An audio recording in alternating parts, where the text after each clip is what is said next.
Good evening, parents of the class of 2025. My name is Mrs. Wallen, and I will be your son or daughter's counselor all 4 years of high school. I'm so glad you are taking the time to watch this short presentation. I am going to start to share my screen with you now so you can see my presentation here.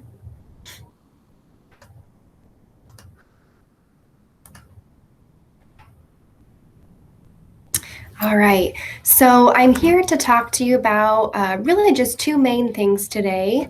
I am going to be talking about diploma requirements, what it takes for your son or daughter to earn a high school diploma. And then I'm also going to go over some key high school words or key terms to learn.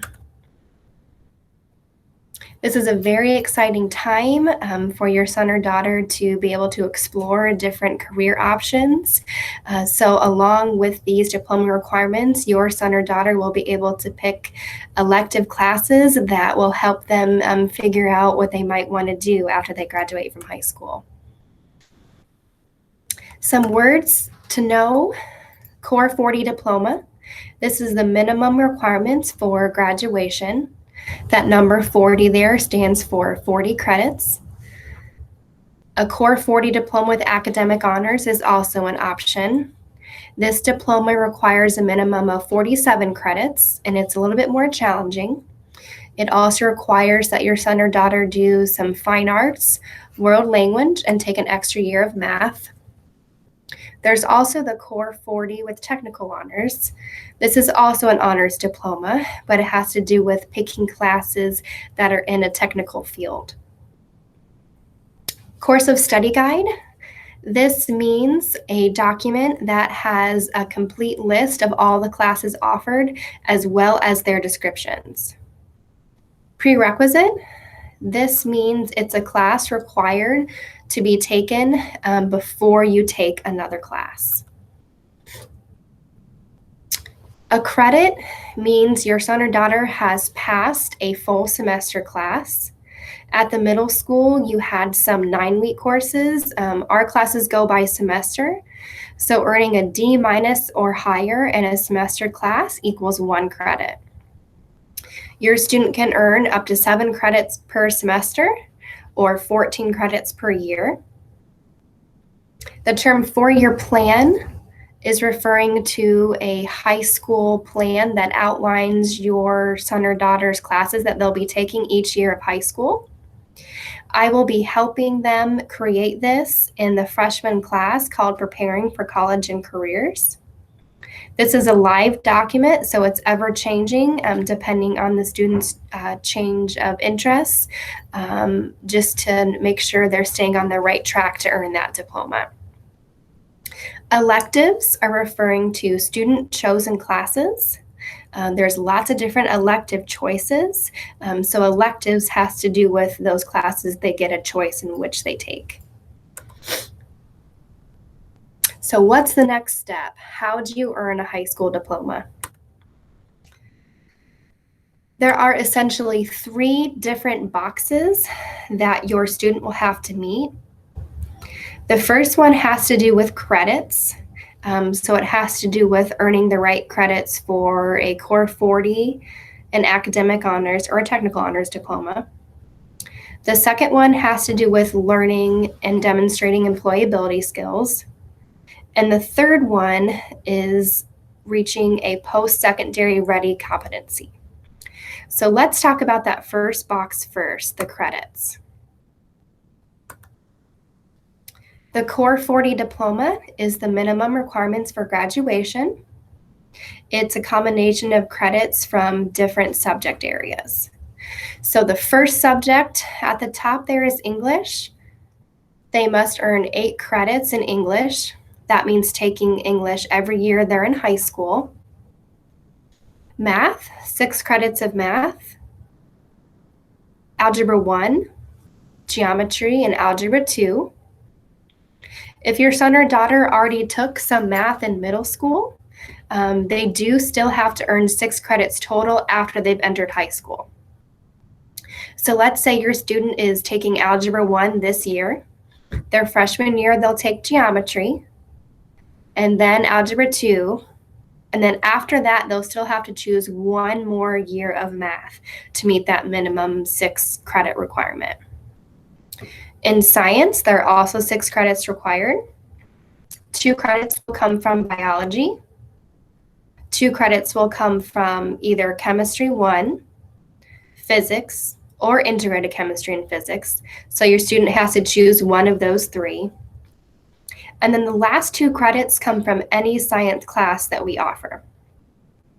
Social studies also has 6 credits required.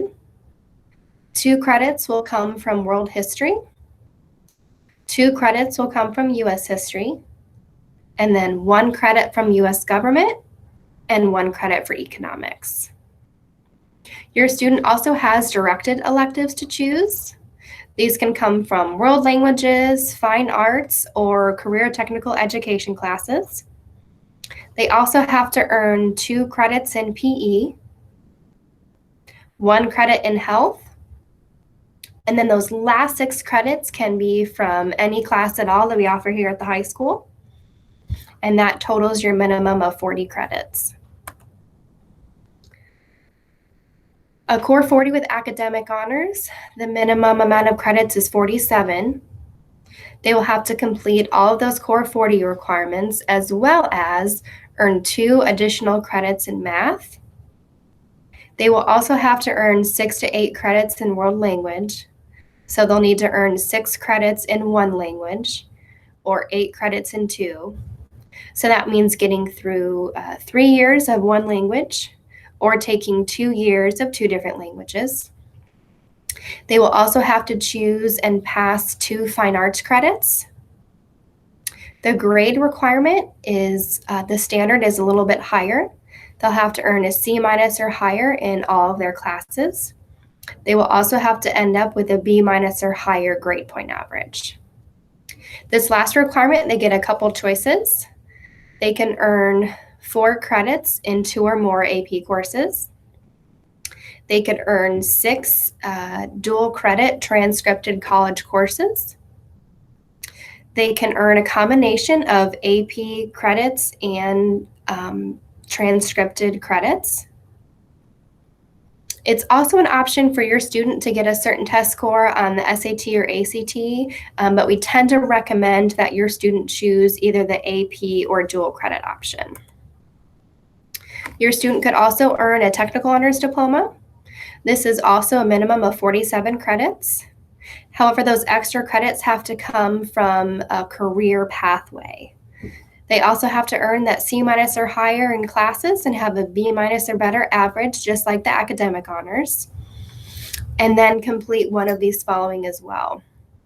So A refers to any of the options I just went over for academic honors, or again, having these test scores. So we tend to recommend those transcripted credits. All right, so that was the first box, the credits. The second box is learning and demonstrating employability skills. There are tons of different options for this category, and I will work with your student to make sure they have one of these planned.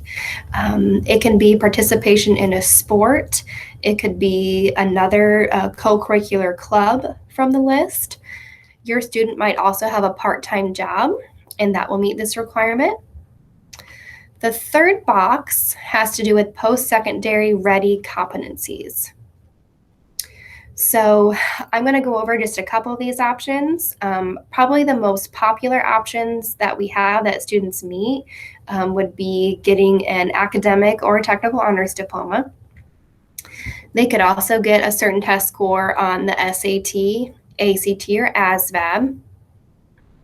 Lastly, they might do a CTE concentrator called Programs of Study. The Warsaw Area Career Center currently offers 45 different programs of study. This is a sequence of classes in a certain career area. So I have the current senior class right now, and I would say just under half of the students are meeting box 3 by doing a CTE concentrator. So that is something we'll talk about more in depth when I start to do your 4-year plans with your students, but those are the options for box 3. Please know that I'm here to support and guide your student and yourself to make sure that your student is prepared for the world after high school. I will be meeting with your student to create their 4-year plans in that Preparing for College and Careers class. And that 4-year plan will be reviewed every single year they're in high school. And please know too that there is still a lot of room for your student to choose fun classes that don't necessarily go into their career area, such as fine arts, band, foreign language. There's still room for all of that. I really look forward to getting to know you and your student and helping you take that next step towards independence after graduation. Thank you so much for taking the time to view this presentation today.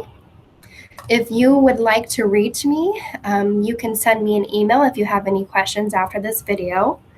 My email is swallen@warsawschools.org. Once again, I look forward to getting to know you and your student.